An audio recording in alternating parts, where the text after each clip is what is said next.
Portable mini mash nebuliser, যেটাকে আমরা মূলত শ্বাসকষ্টের সমস্যা হলে অথবা ঠান্ডাজনিত যে কোনো সমস্যা হলে আমরা এটা ডক্টরের সাজেশন অনুযায়ী ইউজ করে থাকি। এবং এই নেবুলাইজারটা অনেকে ইউজ করতে পারে না। আজকে আমরা আপনাদেরকে দেখাবো কিভাবে সঠিকভাবে এই নেবুলাইজার মেশিনটা ইউজ করতে হয়। ফার্স্ট অফ অল নেবুলাইজার মেশিনটা বের করে নেবেন, দেন হচ্ছে আপনারা এই মাস্কগুলো বের করে নেবেন। এখানে দুইটি মাস্ক থাকবে, একটি হচ্ছে বেবিদের মাস্ক আর একটি হচ্ছে অ্যাডাল্টদের মাস্ক, এবং একটি মাউথ পিস থাকবে, যে মাউথ পিসটার মাধ্যমে সরাসরি বৃদ্ধ লোকেরা বা রোগীরা এটা দিয়ে নেবুলাইজ করতে পারবে। দেন আপনারা ভিতরে একটা ইউএসবি কেবল পাবেন, একটা ইউজার ম্যানুয়াল পাবেন, ইউএসবি কেবলটা বের করে নেবেন।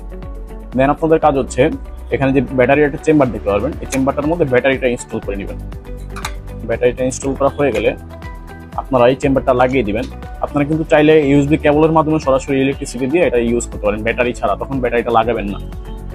এখন আপনাদের যদি বাচ্চাদের নেবুলাইজ করতে চান সেক্ষেত্রে বেবি মাস্কটা নেবেন, বেবি মাস্কটা নিয়ে এখানে সেট করে নেবেন। আর যদি বড়দের চান সেক্ষেত্রে হচ্ছে বড়দের মাস্কটা নিয়ে নেবেন, অথবা মাউথ পিসটা লাগিয়ে নেবেন। দেন হচ্ছে আমাদের এই ক্যাপটা খুলে নেবেন, এবং ক্যাপটা খোলার পর আপনারা আমাদের এখানে একটা লিকেজ প্রোটেকশন দেখতে পারবেন, যার কারণে হচ্ছে আপনার যে ভিতরে মেডিসিনটা দিবেন, সেই মেডিসিনটা কখনো আপনার ব্যাগে যখন রাখবেন, নেবুলাইজার মেশিনটা ব্যাগে যখন উপর করে রাখবেন, এটা দিয়ে লিক করবে না। লিক করে আপনার ব্যাগ ভিজে যাবে না, আবার মেডিসিন বের হয়ে যাবে না।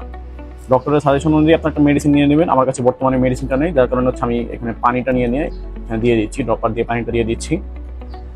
পরিমাণ মতো মেডিসিন দিয়ে নেবেন। এভাবে দেওয়ার পর উপরে যে ক্যাপটা, সেই ক্যাপটা হচ্ছে এখানে আবার লাগিয়ে নেবেন। দেন আপনারা এখানে একটি এই পাওয়ার বাটন দেখতে পারবেন, এই পাওয়ার বাটনটা প্রেস করবেন। প্রেস করলেই এখান থেকে কিন্তু নেবুলাইজারের যে গ্যাসটা বের হয়, সেই গ্যাসটা বের হওয়া শুরু করবে। এবং এটার মধ্যে আপনারা টোটাল 3টা মোড পাবেন, লো মোড, মিডিয়াম মোড এবং হাই স্পিড মোড। 3টা মোডে আপনারা নেবুলাইজ করতে পারবেন। আপনার যে মোডটা দরকার সেই মোডের মাধ্যমে আপনারা নেবুলাইজ করবেন। এবং 3টা মোডের পরে যখন আপনি আবার প্রেস করবেন, মেশিনটা কিন্তু অফ হয়ে যাবে অটোমেটিকলি। এখন অনেকেই যে ভুলটা করে থাকে, এই মেশিনটা ইউজ করার সময় এখানে ব্যাটারি চেম্বারে ব্যাটারি থাকে, পাশাপাশি সে আবার ইউএসবি কেবল লাগে, সরাসরি কারেন্টের মাধ্যমে ইউজ করে। তখন দেখা যায় এই ইউএসবি কেবল এবং ব্যাটারি দুইটার পাওয়ার সাপ্লাই একসাথে হয়। দুইটা পাওয়ার সাপ্লাই যখন একসাথে হয়, তখন ভিতরে যে সার্কিটটা থাকে, সার্কিটটা ওভার হিট হয়ে যায় এবং পুড়ে যায়।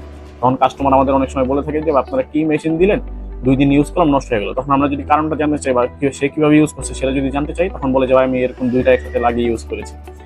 তখন কিন্তু আপনারা ওয়ারেন্টিটা পাবেন না।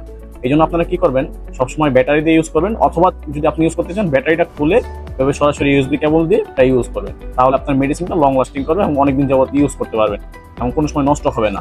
এবং মেডিসিনটা যখন ইউজ করা শেষ হবে, এই উপরে ভিতরে যে মেডিসিনটা, এই মেডিসিনটা আপনারা ফেলে দিবেন। ফেলে এই মেশিনটাকে উপর করে রেখে দিবেন।